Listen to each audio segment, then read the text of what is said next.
Cineboys to Cinemen, episode 21. 21. Hope you're well, wherever you are, whatever you're doing. This week, moving away from the realm of blokiness. Yeah, I miss it. I miss it so dearly. Yeah, already. Yeah. And into something a little bit more recent, more contemporary. Before we do that, though, I just wanted to quickly address the first direct message we had today. You've got off piece, Daddy. This is what we usually do. I know, not at all. I feel like we should, on the basis this was sent quite a while ago. I didn't notice it was there. Okay, yeah. So, we sort of lamented the fact that no one was messaging us, and then we've got one, and I ignored it.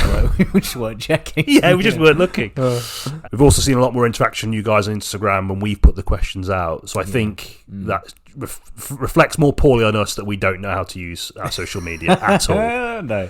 So apologies for that. But we got a lot of great interaction with you guys that we hope to thread in throughout the podcast discussion. Yes.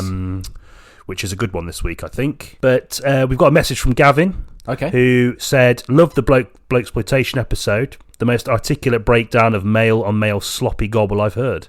Hoping to throw in a request for a Nicolas Cage special. Ooh. Particularly interested in your takes on Prisoners of the Ghostland and Willy's Wonderland." Okay, I've not seen either of those. Neither have I. But I mean, that seems like a really good idea for an episode. Nicolas Cage special, yeah. Nicolas Cage. I mean, That'd be good. I don't know why that hasn't popped into either of our heads, actually. No, I mean, his name might come up a bit later on in the episode as well. Oh, yeah, that's true. Yeah, that is a good point. But, yeah, I'd love to do that. That'd be good. We could maybe even get old Marksman back on. Oh, yeah, he's quite the... He's the Cage fan. Cage fan, he's yeah. the Cage fan. Not the only one, but... one of many, but the main certainly one. someone that can throw his hat in the ring on most of his films. Yeah. I agree. Because there's so many of his I haven't really had the mental strength to watch. However, for you, Gavin, we'll definitely consider it as a future episode. That's a fantastic idea, so thank you for messaging in. Thank you, Gavin. And sorry again for ignoring you. Yeah. This week, yes. Flash. Flash. I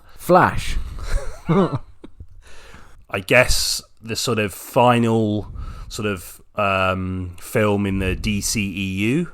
Yeah. I think there might be a couple of others coming, but I don't know how much they link to James Gunn's new vision moving forward. No, it seems like they're a bit of a death rattle. I think, which is odd, because they were still releasing these films when they announced James Gunn sort of revamping of this sort of whole sort of world. So I don't quite understand why they're getting made or released, but there you go. I think maybe they've already committed funds or whatever to it, and maybe that's why. I mean, but this film definitely to me felt like a sort of retcon. Yeah, definitely for the transition from the Snyderverse to the Gunverse. Yeah, I don't know if there's the Gunserverse. The Gunserverse, is that what they're calling it online? The Jamesverse. The Jamesverse. I like that. Regardless of what it gets coined as by the fan base, the masses. That's what we're going to call it. If they coin it, it's me that said it first. Yes, want it on record. Yeah, 4th of 7th, 2023. Yeah, at precisely 7:49 p.m. Yeah, we'll put a picture of today's newspaper on the Instagram. Yeah, just to confirm it. Yeah. So with us talking about The Flash, that of course lends itself to a broader discussion about the DCEU itself, and a little dabble into the world of superheroes too. I mean, we're very aware that in the Ant-Man episode we've sort of talked about that a lot, but we didn't really discuss it from the DCEU or Warner Brothers perspective. No. And I think it's a fascinating and very curious series that I think deserves a discussion in itself. Yep. Also, the old word nostalgia is probably going to come up a little bit because God does Flash really sort of try and mine that, much to its detriment, I think, in both of our views. Yeah. Of course, if you've heard our previous episodes, you wouldn't be surprised by that if you haven't listened to them. And then, of course, a discussion around Ezra Miller and the sort of nature of a Hollywood celebrity and how that can impact not only the trajectory of a film but how it can affect an individual's relationship with the film, So yeah, a lot to talk about. Then of course the film itself, which I think we've got quite a lot to say. I think so, yeah. So let's get into it. Let's get into it. Nice. Questing the cinematic void.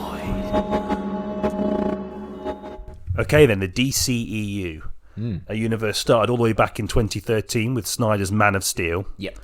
That was supposed to be the start of this alternate superhero world. Yeah.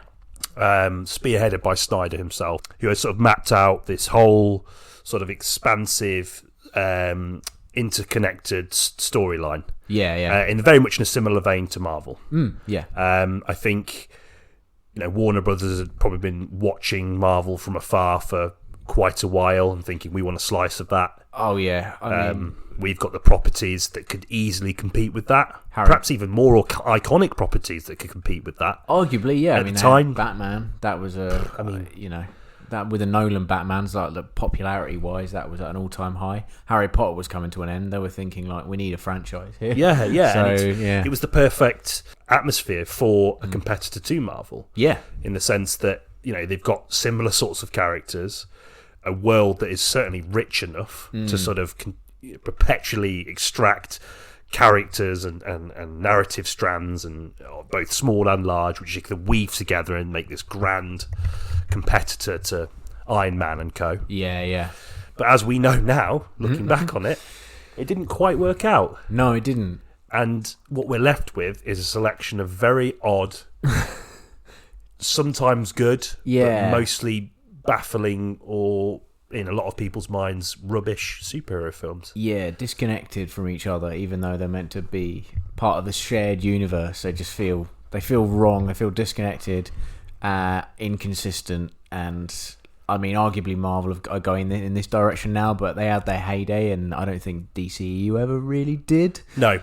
I think DC had its heyday with its individual properties. Exactly. So you said Nolan's Batman. We can think of Tim Burton's Batman. Yeah. The Christopher Reeve Superman films. Yep.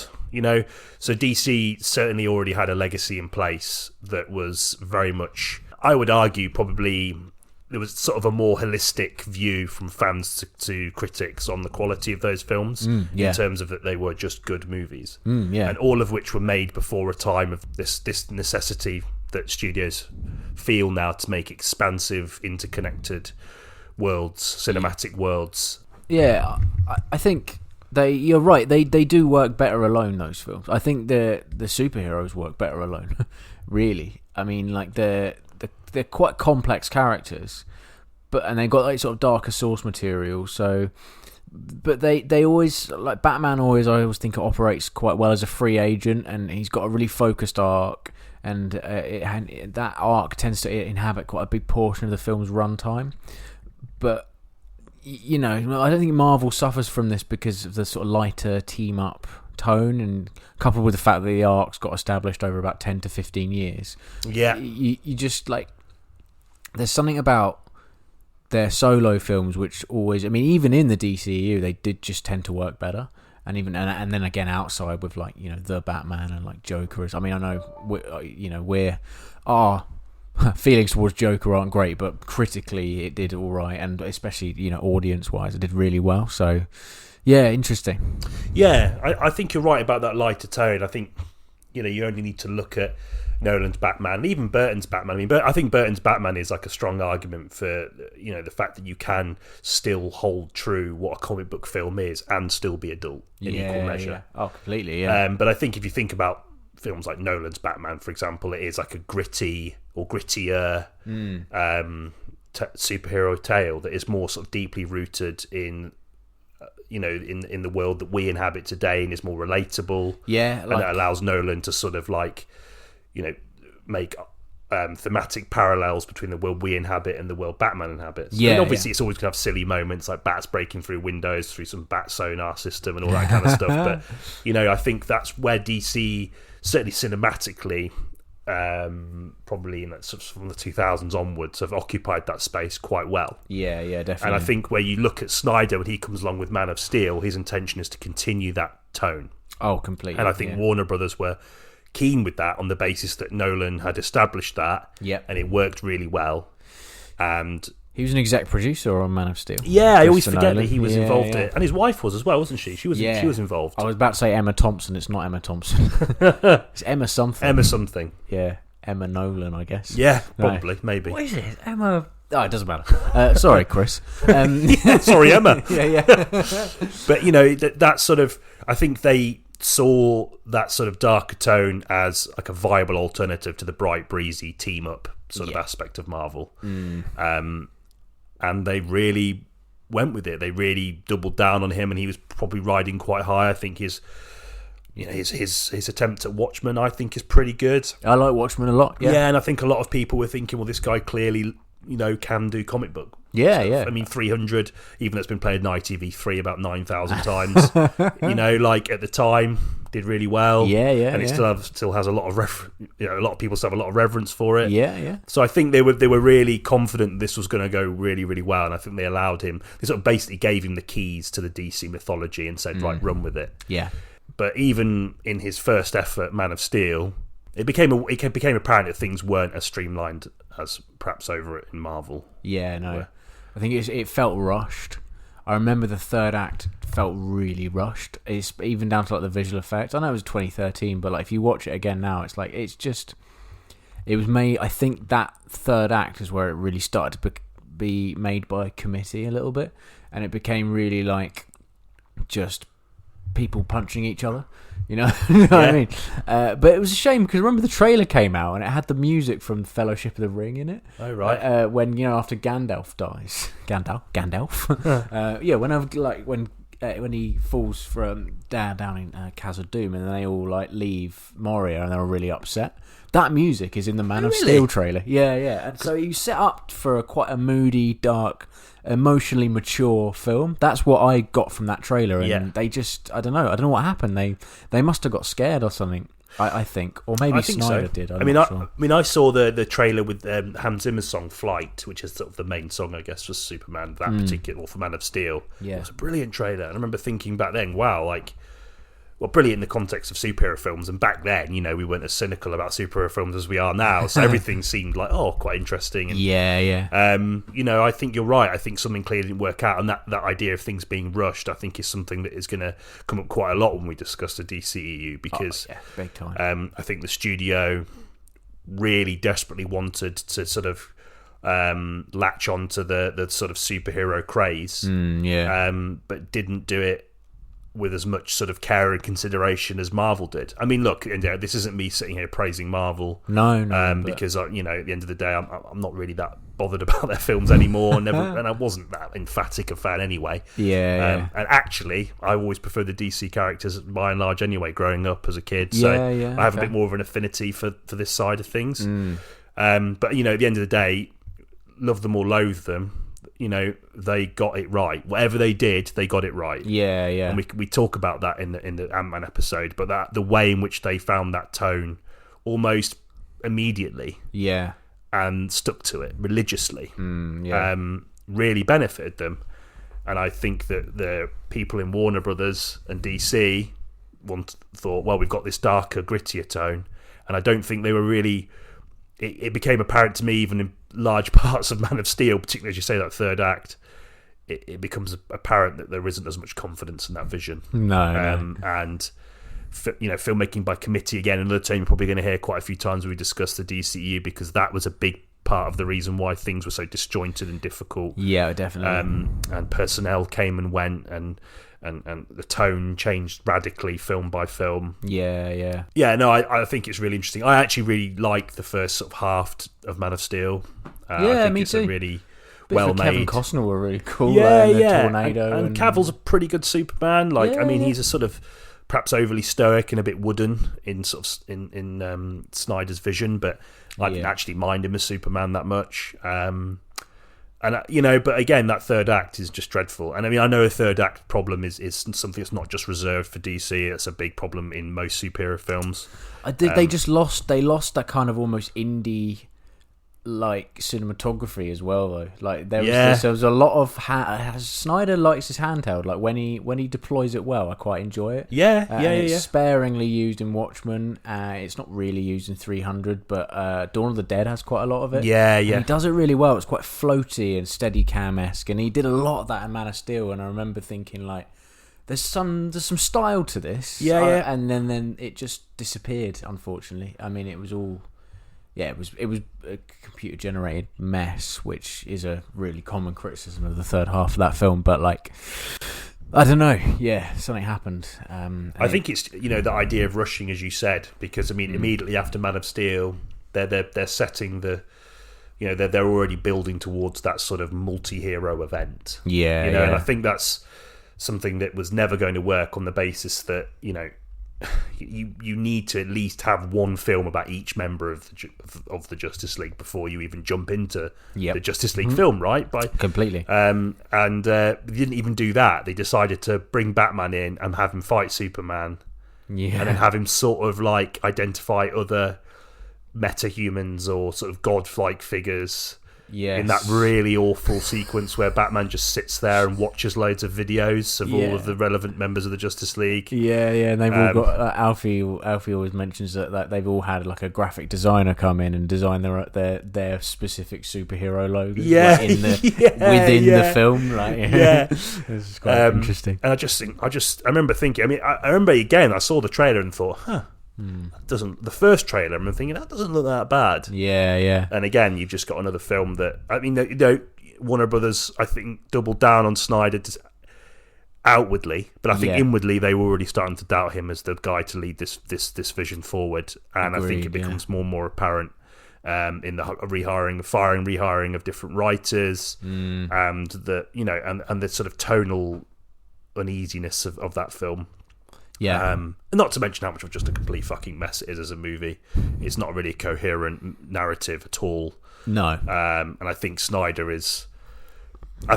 benefits from a good writer. I think he needs a really, really strong script. I mean, I know it sounds like a bit of a trite thing to say because every director does, but I think some directors can elevate a middling script. Whereas I think Snyder absolutely needs a really good fucking script, and then he can put his like fluff and stylings on top. I think you're right, because you have Dawn of the Dead with Romero, right? You got Frank Miller with 300. You got Alan Moore with Watchmen, and then you have something like Sucker Punch. Yeah. Right? I don't really, you're completely right. Actually, I didn't think about it in those terms, but he needs someone to write his screenplays for him properly and take their time with it. Because I think it was David S. Goyer who did Man of Steel. I think. Fucking Goyer, man. Yeah. No, not to rag on him too much, but he's Whenever his name's around, it doesn't necessarily make me think this is going to be shit. Because I think he did a bit of writing on Dark Knight as well, and maybe Batman Begins. But he did Batman Begins. But I think. I don't know. Like I think they did try, didn't they? I think they removed Goyer and got Chris Terrio in. Yes, they did. Yeah. And obviously he was riding high after Argo. Yes. So like they were thinking, well, this guy's going to write like a sort of like dense, thematically complex narrative that's going to sort of circle around two of arguably the most recognizable and iconic superheroes in the genre, duking it out. But the film never really, the conflict never felt earned. Nope. And the way it resolves itself was pitifully poor. Yeah. I just think something like that should never have happened, especially if you're in the sort of fledgling stages of your franchise and you're trying to build towards something. Yeah. To have two characters in conflict with each other so early doors. You've not even had a Batman film come out. No. It's almost like they're relying on the sort of the mythology that Nolan had set up, despite the fact it was a different Batman, a different vision. And again, I don't think Ben Affleck's a bad Batman. I think he just got a bad film. He did, and that's always going to mire his Batman, I think. And then after that, Wonder Woman. Yeah, I didn't mind Wonder Woman. Wonder Woman's pretty good. Yeah, I don't remember a lot of it. I remember Chris Pine being in it, him being good.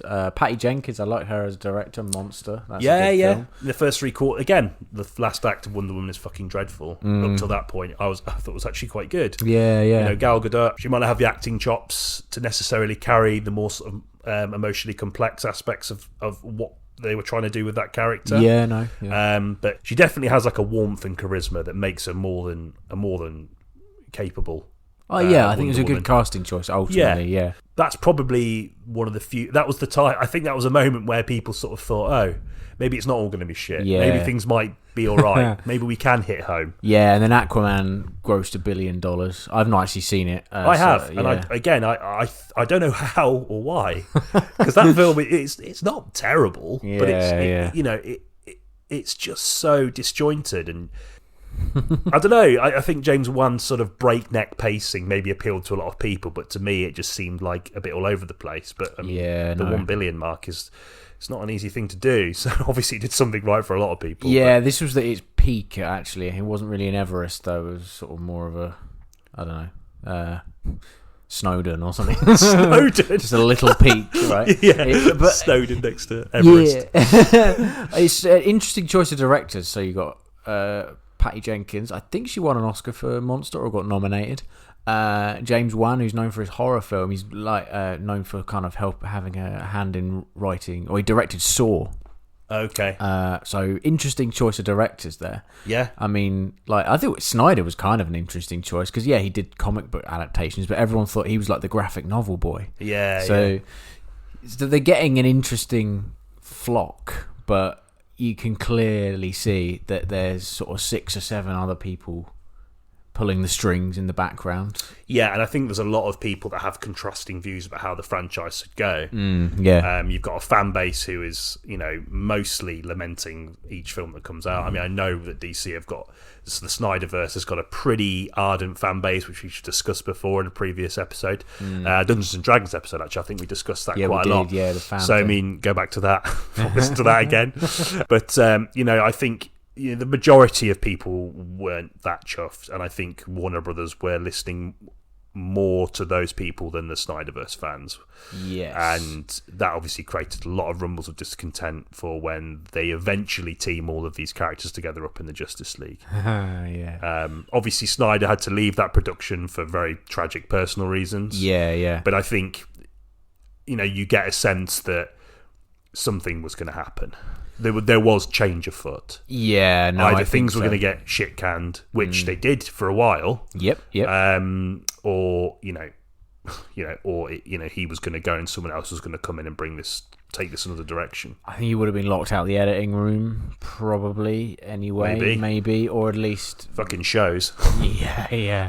They got Whedon in, didn't they? I mean, again, what clear intention do you want to say to like a fan base or to even like the board when you bring Whedon in, the guy who made Avengers 1 and 2, who's credited as someone who really bonded together the MCU, his first sort of collective outing. It's a pretty big statement of intent, but even that didn't work, and he's a bellend as well. So as it turns out, he's a bit he's a troubling character. Yes, indeed.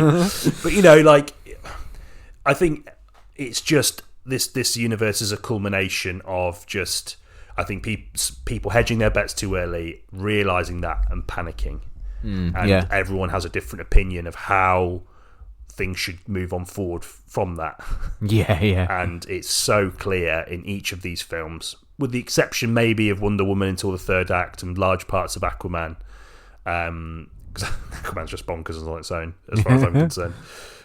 It's so clear to me that these different visions and ideas were all jostling for superiority. Right. Okay. Decisions not just about the tone of the film, but the visual stylings, the screenplay, everything. Yeah. You had like a really sort of like remorselessly serious tone in Batman vs Superman, for example, and they try and quickly change that with Justice League, but with the same color palette. The humor, know. that sort of awkward, stilted, forced humor, and I remember even from the trailer actually. Interesting.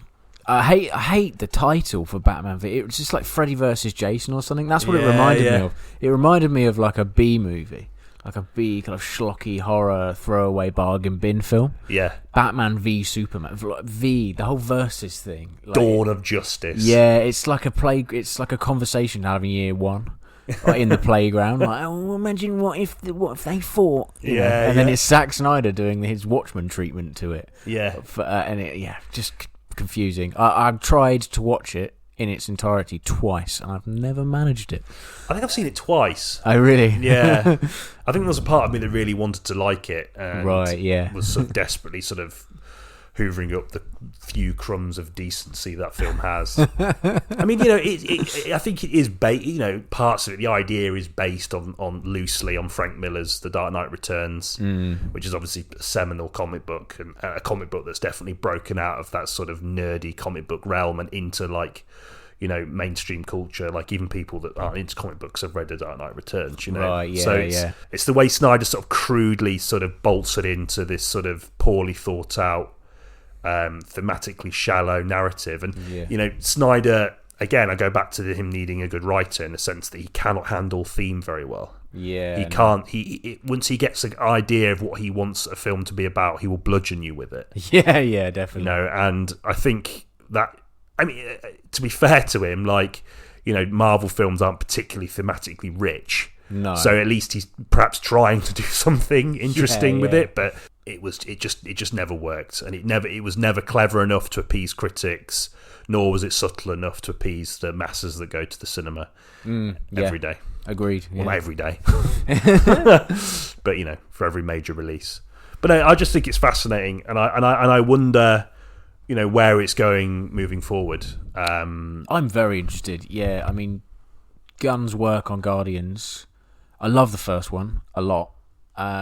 Because you're not a big superhero fan, so when you told me you liked Guardians, I was quite surprised by that. Oh man, yeah, I don't know what it is. There's something about the soundtrack is great for a start. Obviously, I mean that was the soundtrack that everyone had on their sort of YouTube loop. Was that the picture of that tape, the cassette thing? Yeah, it was on everyone's YouTube, at uni. Every computer had it on. They were just listening to the Guardians of the Galaxy soundtrack. Yeah, I don't know what it is about that. It's just so charming and effortlessly charming as well, and genuinely hilarious at points, and quite touching as well. I was sort of bowled over by. He managed to break away. Yeah. I think Marvel took a gamble on someone that obviously has a legacy in working in Troma, as we'll probably talk about later on. Yeah. He was a bold choice. Again, we talk about these sort of bold choices, and it was an absolute hit. I mean, he managed to. I think he managed to get the right sort of characters to do what he wanted to do, because I don't think the people in sort of the Marvel hierarchy would be as bummed out if the Guardians of the Galaxy didn't work. Yeah, no, exactly. Yeah, and so then you have the Suicide Squad, which is him back with DC, isn't it? That's his first effort with DC. Sorry, not back with DC. And that really worked as well for me anyway. I quite liked it. I didn't dislike it. Yeah. I mean, anything's better than the original Suicide Squad, which we haven't mentioned in our DC discussion, but there's only so much time we've got. Yeah. I mean, that was probably the film that convinced them that he was the right man for the job. Yeah. And his CV, whether you like superhero films or not, is pretty good as far as superhero films goes. I mean, Guardians 1 was a sleeper hit that managed, like you say, it managed to sort of I think it managed to bridge the gap between superhero fans and non-superhero fans quite well.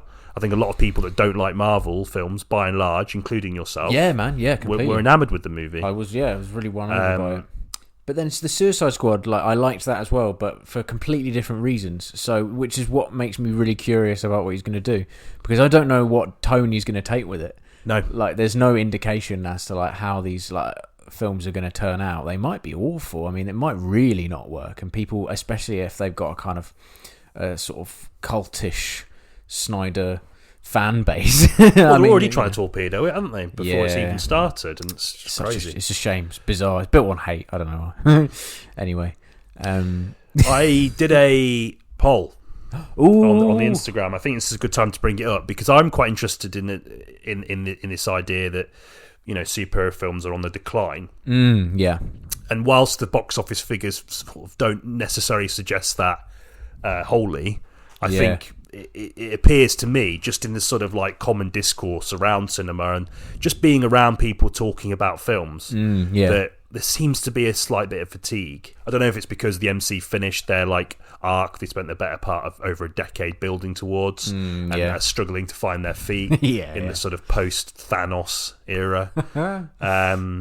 But I just get this sense that audiences are perhaps maybe thirsting for something else. Yep. So I put some questions out to people to sort of expand on their view on superhero cinema and whether they are excited for the future of superhero cinema or not. Oh, nice. Okay. Overwhelmingly negative. Really? No way. And I'm not sure that the opinions of like the 100 or so followers we've got is necessarily a microcosm for the wider general public. Yeah, for the general public. Yeah, but I mean, just a lot of comments sort of around, people either saying that they just don't like them at all.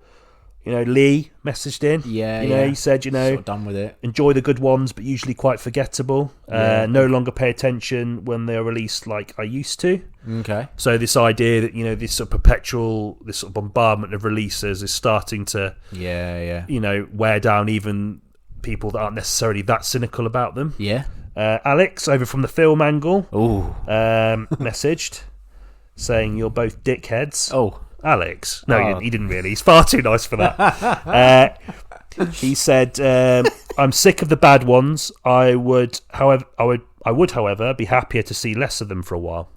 Yeah, okay. For a while, being quite a crucial point. I think so. I think that might be an interesting way to take the release strategy of these films, because I think until they can sort out exactly what it is they want to do and the stories they want to tell, it might be worth just sort of chilling out on the releases, and maybe then that will bring people back in with a bit more enthusiasm. I think so, yeah. I think they should pay more attention to their marketing as well, because at the moment it's like there's 3 new superhero trailers released every single weekend. It's like they blend into one. The only one that stands out is the Aaron Taylor Johnson one. I can't remember what it's that one where he turns into a lion or something. Do you know what I'm talking about? I've seen, what's going on with that? That's come out of nowhere. Bizarre. Worth a go, maybe. Maybe. We've got a couple of other comments. So Flynn says, movies for kids. Don't know why adults love them so much. Some form of Arrested Development, ?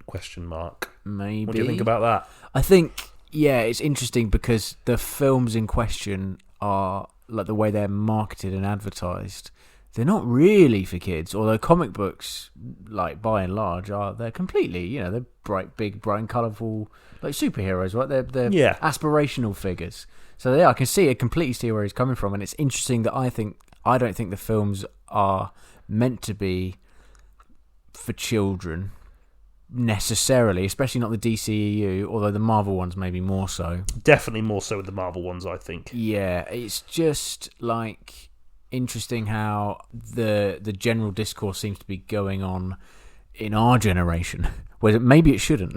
maybe he's right. Yeah, I think I take his point in the sense that I think the MCU particularly is guilty of cheapening the impact of superhero narratives. Yeah, okay. I think we talked about Frank Miller earlier, or Tim Burton's Batman. There's definitely a space for adult stories to be told with these characters. Yeah.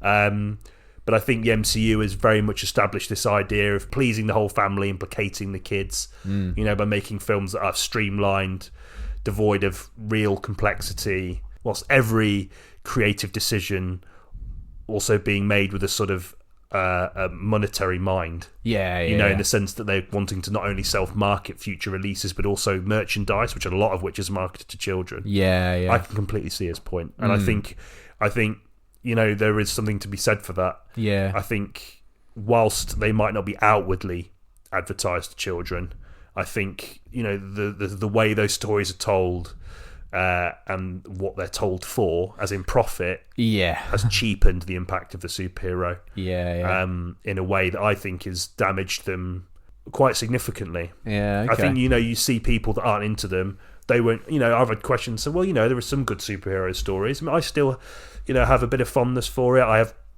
I still, would check out a comic by Frank Miller, for example, even though he's insane. What I mean? But people just won't hear it. They've made their mind up that it's childish. Yeah. And that's Marvel's fault. And DC's fault to a lesser extent, but definitely more Marvel, as they've profited off it far more than DC have. Yeah.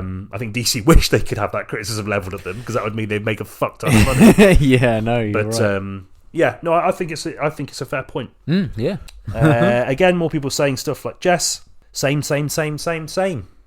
Yes, completely. They'll. I mean, I've said this before. They all blend into one. The multiverse thing is even starting to blend into one now. It's sort of like an antibiotic applied to these narratives at the moment, and people are starting to get resistant to it. Yeah. You know what I mean? Like, I just...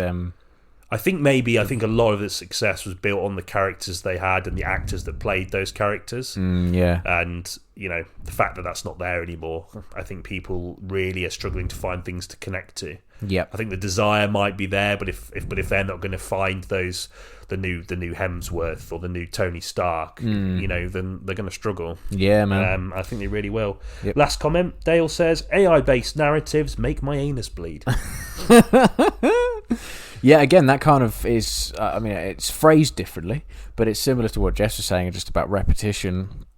Why would you pay $10.99 every single weekend to go and see the same narrative again and again and again?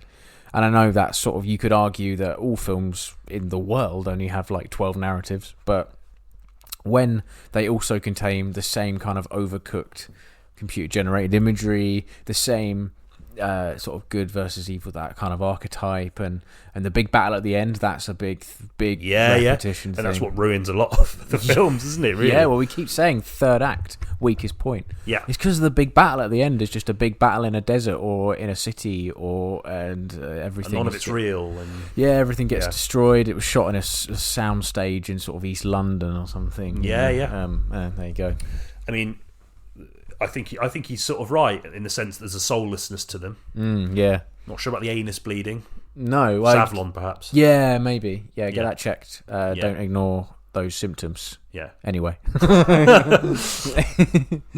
So James Gunn is the new figure, as we've said. He's taking this to a bright new dawn. I think the first film is his Superman. Yep, film. that's right. 2025. 2025. Did my which he is research. writing and directing. I don't know about writing. He might be. I think he is writing it. Is I'm he? pretty sure. Oh, yeah. nice. Fucking hell, he's not going to have a day off for years, is he? No. And it's strange that, he was like the sort of, the guy, the superhero guy. Yeah. And now he's jumped ship and gone to DC, and I'm just really interested. Even though my enthusiasm for superhero films has weathered significantly to the point I'm just sort of bored, I'm interested to see, just from a sort of cultural perspective, where he takes these films. Okay. Because, yeah. and I can't help but admit there's a tiny bit of me that wants it to do well, but I just think, the moment they sort of identify a narrative arc or something that's successful, they won't leave that alone, and that becomes the problem. Yeah.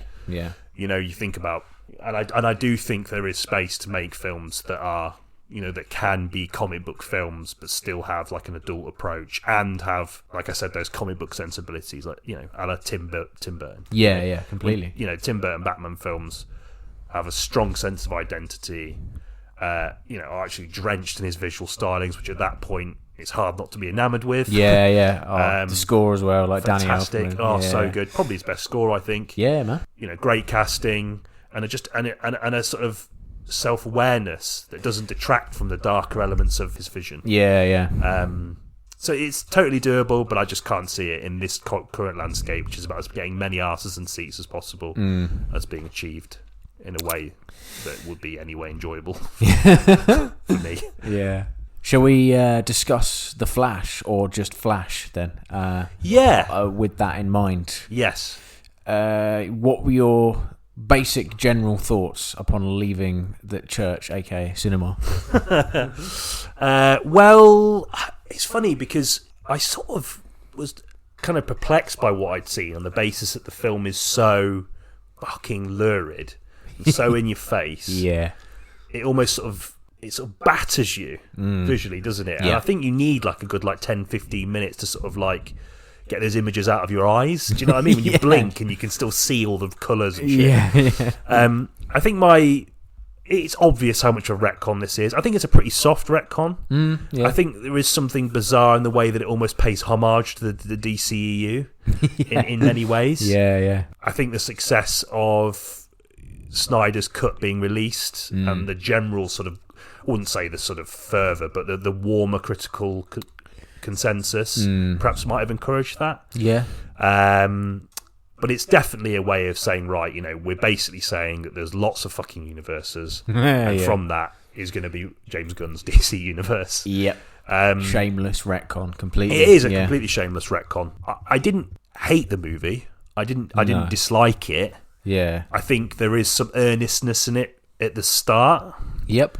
But I think it gets lost in this sort of just almost... It gets lost in the indefinable horror of CGI and the over-reliance on CGI. Really, really bad CGI as well. Yeah, dreadful. The beginning with the babies and the microwave and stuff. Yeah, I mean, that is quite a funny idea for a scene, but it's just sort of ruined by how bad it looks. Yeah, it is really, really awful as well. And then you also mentioned the bit at the end earlier with the various incarnations of Superman and how dreadful they looked. Like, none of it looked finished. No, it didn't, and it's strange because it seems like this film's been in production for such a long time that they would have time, but I think there must have been some last minute decisions and last minute changes, and they fucking just had to hit render because, like, it's no one signed off on that. Like, it doesn't look like it was up to anyone's standards, and it was so poor, and I was really disappointed in that actually, because I thought, based on how much hype was surrounding this film, not necessarily good hype, but I've been hearing about this film for about 2.5 years of the production and like all that kind of stuff, and I just thought, well, at least we'll get something fairly polished and like basically with a lot of quality control behind it, and it was really disappointing in that aspect. I thought, I think that end sequence was particularly disappointing because I think it was not only testament to the laziness of the manner of the retcon.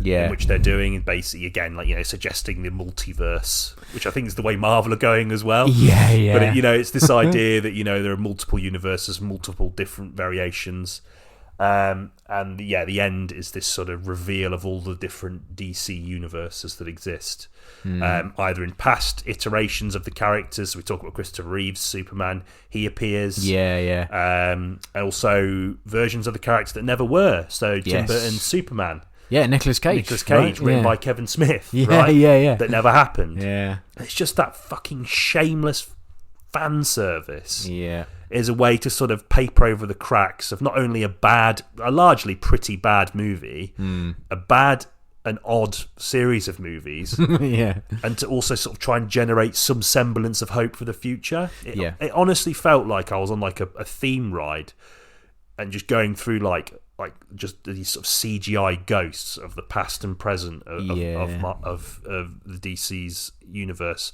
both this extended universe with Snyder and the efforts made long before the idea of an extended universe even sort of twinkled in the eye of anyone. Yeah, you know, I just thought it was really distasteful. Yeah, and it just left a bad taste in my mouth in a way that, no matter how much I sort of kind of liked some elements of the movie, has just marred it enough to make me think, well, you know, as much as I didn't dislike the film, this is just odd. Yeah, and it's a almost perfect ending for the DCEU in the sense because it has been fucking odd. It's been the product of mismanagement, of boardroom battling, of, you know, creative disagreement. Of attempting to placate fans that are never going to be satisfied. All of these things have come together and just made a fucking mess of a series, and this film almost feels fitting in the sense that it is also a fucking mess. I agree. I think I was really, because I knew there was going to be multiverse stuff in it, I would give it to the film for distancing itself from the vibe of Spider-Man No Way Home, because it's really obvious it was influenced by that and influenced by its success. Like, the plot was just so, like, if you read the plot, similarities just flourish. But I admired the fact that at least they didn't go down that road. It felt different to No Way Home, but then again, No Way Home is I quite enjoyed that, and I thought it was quite a good film, so maybe that's why it felt different, because this I didn't really enjoy all that much on the whole. What else did I like about it? I thought the mum stuff was quite sweet. Yeah, that was alright. Like, I think like there's some genuine sensitivity there, some earnestness. Back to Danny Elfman again. Liked his little musical cues. Yeah, I heard that again. You know, that's just sort of.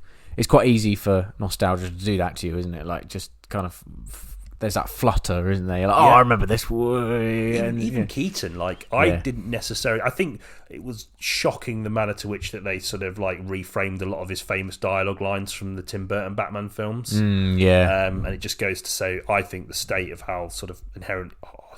how devoid cinema is of fresh ideas. But he sort of steadied the ship in a way I didn't expect. I think that's just down to his gravitas as a performer and the fact of seeing him in that Batsuit again. And again, we talk about our reverence for the Tim Burton Batman films. And maybe we're part of the problem in this, but for me, that didn't necessarily bother me too much. I actually thought he was one of the more solid elements. I've got stuff I liked about it on my little notes. I completely... That's all right, mate. No, it just says Michael Keaton.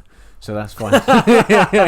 I liked it. I didn't really mind. I thought actually Ezra Miller, I thought they gave a good performance. I actually thought it was pretty decent, like on the whole. Yeah, they were pretty good. It's sort of, I mean, obviously we will discuss the troubling accusations levelled towards them in a moment, but that aside, they look pretty comfortable in the role in a way that they didn't before. Yeah, completely. So I think that's something, and I think that connects, the mum stuff a bit better. Yeah, agreed. They cry a lot in the film. They do quite a good job of crying for some reason. I really connected with that the character in that moment, or that the sort of various moments. The emotional through line of this was one of the stronger aspects, I thought. And the fact that they played two characters, one of them is really fucking irritating. The 18-year-old incarnation of the Flash before he was the Flash. I can't remember the name of Barry Allen. Barry Allen, yeah. Oh, Jesus Christ, it's insufferable. But I think Ezra Miller actually did quite a good job of not making that overbearing. And then present day Barry Allen, as a character, it's just quite easy to follow them around, right? They're quirky. And that was definitely a stronger aspect of it, I thought. Yeah, absolutely. I even didn't mind the new iteration of Superman in this universe. I thought she was pretty good as well. Oh, okay, yeah. Yeah, I thought she had the chops for it, actually. Yeah. I was disappointed that they killed her off. I was like, agreed. And that sort of speaks to another thing again, we talk about that shameless retcon, but, this idea, there's this sort of this way of saying that there are some things that just can't be saved. So this universe that they're trying to save, Zod, because it goes back to Man of Steel, doesn't it? Which again feels like a sort of like almost like full circle, nipping this all in the fucking bud. There's this idea that both iterations of the Flash are trying to sort of change the timeline and make everything better again. The older Barry Allen comes to the realisation that sometimes there are things you just can't save. I couldn't help but feel that was like a sort of ham-fisted and slightly catty way of basically saying that the DCEU was a complete fucking failure and it just can't be saved, and it needs, if it is going to be attempted again, then all of this needs to be forgotten about, and we just need to move forward. So I kind of, I don't know, it was a bit of a strange thing to sort of meta situation. But no, I think, they were sort of the only real things that I had any sort of minor emotional connection to. I think the rest of the film was largely drifted without incident. It's pretty deserted on the whole. Like there were flourishes of kind of emotion, but they were quite few and far between. It was largely quite flavourless. I think it's just the nature of the overuse of the technology. I mean, we talk about how bad it was, but I mean, there's just something to be said about a film that is so reliant on it to convey a story that it does just make it so much harder to engage with it. And I'd be interested to see what the sort of broader consensus is on this in terms of how audiences respond to this continual over-reliance on this technology. Because to me, obviously, it's still doing quite well, so what do I know? But I just feel like there is something inherently difficult about, connecting to these worlds and characters that don't even exist, especially when they are especially when they are models of people that did exist. I don't know, I think there's something a bit weird about that. A bit distasteful, as I said before. Agreed. It's like quite unnecessary in this instance as well. Like, I don't really feel like they had to delve into other incarnations, especially other incarnations of performances of people who have since passed away. It's like, And if it looked good, I would be more forgiving of it. But it's almost an insult that it was clearly rushed and it would have been like version 3, not version 121. One of those shots. And I'm fairly sure no one signed off on it. Like I said before, like it just doesn't look like it's up to anyone's standards. It's dreadful. Yeah. I mean, I don't know. I mean, obviously, you're far more better placed to talk about the sort of the technical side of these things. But to me, it just speaks to this wider notion that this film, it's almost made in the spirit of the franchise, or that it's trying to end. Yeah. Just fucking rush it. Yeah, go on, get it run. Because I mean, let's talk about this production, man. Because how many fucking directors were attached to this film? Oh Jesus, fucked it off for whatever reason. Oh man, like I know this is your bread and butter, so go for it. Yeah, like it was. So it was originally conceived of in the 80s. A lot of people. Oh wow. David S. Goyer was involved at one point. Oh, of course he was. George Miller was definitely considering. I think he was doing a Justice League. He was working on a Justice League film for a while, wasn't he? Yeah. I had. There was there's a lot of. What do they call it? Left due to creative differences, right? It was largely people I hadn't actually heard of. It was definitely 6 or 7 different directors that were attached for a significant amount of time at one point. That then they changed their mind. Ezra Miller actually wrote a draft of the screenplay, and that got rejected by Warner Brothers because of the tone of it. They didn't like the tone, which is weird that they're so focused on tone. Because I mean, I guess it's because of the previous efforts, right? That happened at one point. Then obviously not helped by the pandemic either.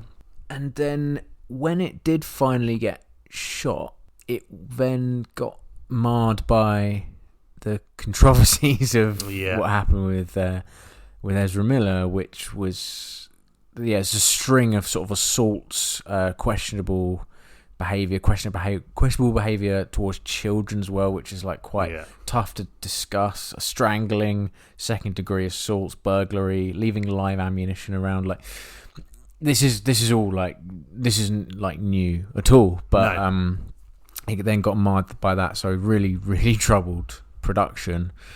I mean, that's going to not only trouble the production, but it's going to trouble a lot of people's relationship with this movie, and indeed with their character or their version of the character. Anyway, yeah, completely. Because they're doing those kinds of things. Because behaving in that way and doing these things, it's. Especially these days, it's going to leave quite a lasting impression. Yeah, I mean, and deservedly so. I think it's a really difficult thing to discuss because we were talking about this before.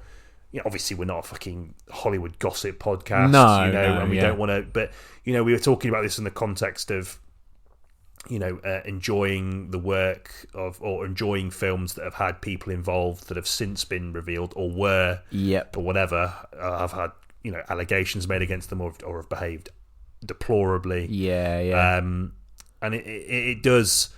A lot of people will just flat out reject a piece of work on that basis, which I completely fucking understand. Oh yeah.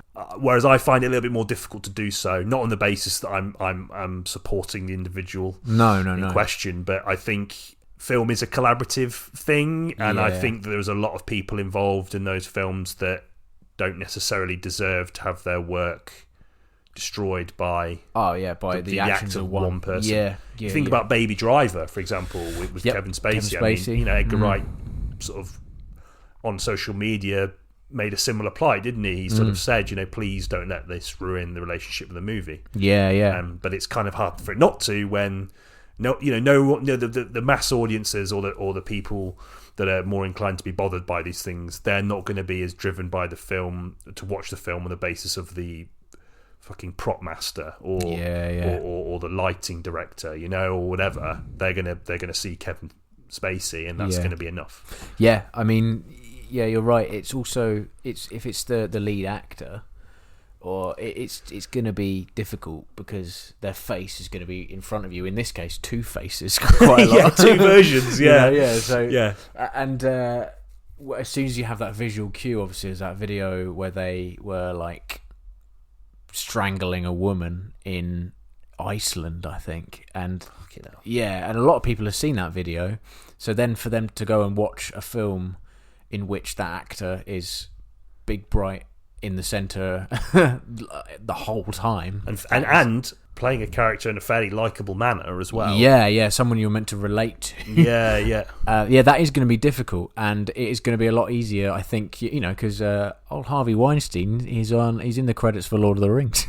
He's an executive producer on that, and they're still beloved. That hasn't been marred, but I think there's something about that visual cue of that person being a very obvious outward performer, not just a kind of behind the scenes person. It's a celebrity. Yeah, exactly. Completely. I think that, if the only people in the film industry that are celebrities are actors, and then to a lesser extent directors. I mean, there's a handful of directors that are sort of known outside of the circle of people that are really into movies, right? You think about your Tarantinos, your Nolans, your Spielbergs.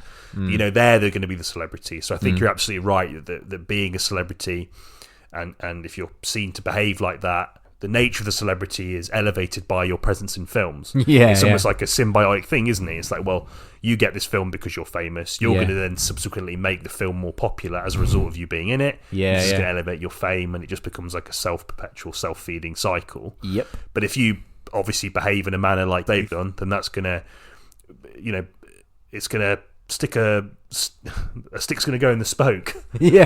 Cycle, bike wheel. I don't know what's going on with this metaphor, but it's going to make problems. It's going to cause a lot of headaches in the Warner Brothers and DC hierarchy because they've just spent fucking God knows they spent a fucking fuck ton of money on a project that's been in existence since the 80s. They finally get to a point where they've got something that can at least be released. I mean, as we've discussed, it looks shit in most parts, but anyway, they're going to release it anyway. Then this happens, and I find it quite interesting how they've handled it. Yeah, me too, man. I mean, especially as you say, in this current climate. And I'm not saying that the degree of negativity, by the way. I'm just saying that there's a lot of pressure on studios in the modern age to be more socially conscious. Particularly definitely when it comes to behaviour as overt and troubling as that. Yeah, definitely.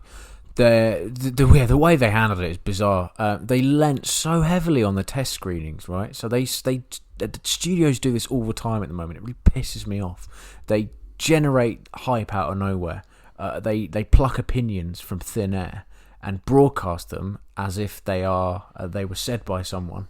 And usually they'll get Tom Cruise to say something positive. They'll give him like a couple of bottles of champagne and do a test screening with Tom Cruise. Tom Cruise obviously, by either obligation or just to be nice maybe, says, it's the best film I've ever seen. But they drum up this publicity before anyone's actually watched it. And it really annoys me because it creates this false hype. So I heard about how positive these test screenings were. Yeah.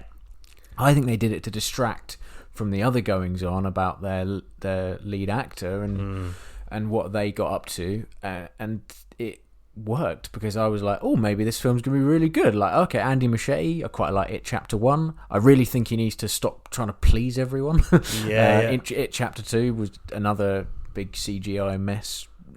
Trying to please too many people as well. But anyway, it's just fascinating how they lent so heavily on those test screenings, and they actively broadcast the results of those screenings, even though test screenings are meant to be something you do before you start marketing a film. So because people know what test screenings are now, I guess. So they use that as a tool to drum up all this positive word of mouth, which was by and large the audience reception anyway to the film's been really lukewarm. So that has no basis in reality at all. And it's a real shame. And they also the statement by a representative of Ezra Miller, it was basically them saying how they're going to seek treatment and they're going to reevaluate what they've done over the past few years. It felt like it was written by Warner Brothers. I swear to God, there was something about the way it was stated. I was like, that just sounds like a flash publicity. So I don't know. Maybe that's a bit too conspiratorial, but it's what I think. Well, no, I think I sort of think it is strange, and I find it especially strange on the basis that they've done that, but he hasn't really been in much of the press for the film. I think they did one press appearance. Yeah, that was the they didn't do any interviews. He did no interviews. Yeah. His name's not really on the posters. Yeah, no. Obviously, his face is, but he's covered in the Flash regalia. It doesn't say Ezra Miller on any of the bus posters. So anything. I think they are aware. Yeah, I just think that they don't want to have to pay loads of money to do it all again. I think they just want to wash their hands of this whole thing. Yeah. Yeah, no. Again, it's a fucking strange and horrible situation. The way they approached it is so unique, and it didn't work. It's only made $200 million. So, do you reckon that's a big part of it? Do you reckon it's a combination not only of this sort of fatigue with Warner Brothers and DC's clear ineptitude and infighting that has created this just mess, or do you think a lot of this is because of Ezra Miller's off-screen behaviour? Yeah, I think there's a kind of automatic boycott that's going on. People don't even realise it. I think they just they see that in the news, and they there's a kind of a switch there. They're like, no, I'm not going to bother with it. I don't want to be associated. I don't want to have an opinion on that property because of what it in turn is associated with. So yeah, I do think that the negative. Well, the lack of bums in seats, I guess, is definitely not just down to the DCEU, because people were kind of hyped for this at one point. Like, I remember, a couple of years ago, there was a lot of love for a Flash film. And so, the fact that it's disappeared, it's partially down to what we were saying previously and what people have sort of written in about, in that there's a clear fatigue, but it definitely hasn't helped, because it has lost about 200 million so far. Yeah. It's lost a lot of money. No one's going to watch it. I don't think he'll be back as Flash. No. I think it would be a really poor decision made by the sort of hierarchy for him to be one of the sort of people to lead the DC or James Gunn or the Jamesverse into the new dawn. Although apparently there's discussions that Jason Momoa might be staying as Aquaman. So, really? Yeah. Okay. There's a post-credit scene which I didn't stay for on the Flash because I can't be arsed. I just googled it when I was walking out the cinema. But there's a suggestion there in the post-credit sequence, apparently, that he might be sticking around. Oh yeah, I never stay for the post-credits, by the way. Just should throw that in there now. I don't want to talk about it because I haven't watched it. Funnily enough, we in our Fast and Furious X discussion, we talked about, we don't know if The Rock's going to come back. And he's in the post-credit sequence of The Rock. That's a critical piece of information that we just clearly sort of just in our sort of refusal to sit there and just watch fucking reams of text. Exactly. I am all for getting out of the car park before everyone else does, basically. Yeah. Anyway, there you go. But no, a strange film and a strange end to a bizarre franchise, a bizarre series of films. Yeah. There won't be. Yeah, you can't tie it up in a nice little box set, can you? They're so scattershot all over the place. I mean, there's even going to be a sense of that still now. I mean, if you think about Patterson's Batman, there's going to be another one of those probably. Yeah, But there seems to be this sort of feeling that it's okay to have these different things. I think the Flash film has almost sort of allowed the DC, the Jamesverse, to work in tandem with these separate offshoots. Yeah, I would. It wouldn't surprise me if they asked Pattinson and he said no. It wouldn't surprise me if Warner Brothers asked him. Oh yeah, I mean it would make sense, wouldn't it? Yeah. I mean, that Batman film wasn't that bad actually. I thought it was all right. Yeah, I enjoyed it. Yeah. Thought it was too decent. long, but there we go. Yep. That seems to be the case for a lot of blockbuster films at the moment. Yes. But anyway, I think it's time for the outro. Questing the cinematic void. Yeah. There we have it then. Yeah. Next week, what do you reckon? Indiana Jones. Yes. And the Dial of Destiny. Yeah, definitely. Again, not sure how to feel about this one. No. Apparently some face replacement in it as well. Like technology-wise, there might be some parallels there with the Flash and how they deploy that technology. I also think parallels in the sort of pursuit of sort of nostalgia. As a legacy film. Yeah, legacy film. Yeah. Yeah. So I think there'll be a lot of through lines. I think from this discussion to the next. But yeah, we'll watch that and we'll give you our hot take. Hot topic. But in the meantime, I hope you enjoyed this episode. Yes. Thank you for continued support, and thank you very much for writing in again. Yeah, that was really nice. I think it was really nice to sort of get some something from you guys, and it really sort of helped inform our discussion actually. Yeah. So we'll be relying on you to do that forever now. Yeah. Makes our jobs easier. This is a job. I wish it was. Please make it my job. yeah. Just read out other people's opinions for an hour. Yeah. And go, I agree. Then move on to the next one. Right. Have a lovely week. Catch you in the next one. See you in a bit.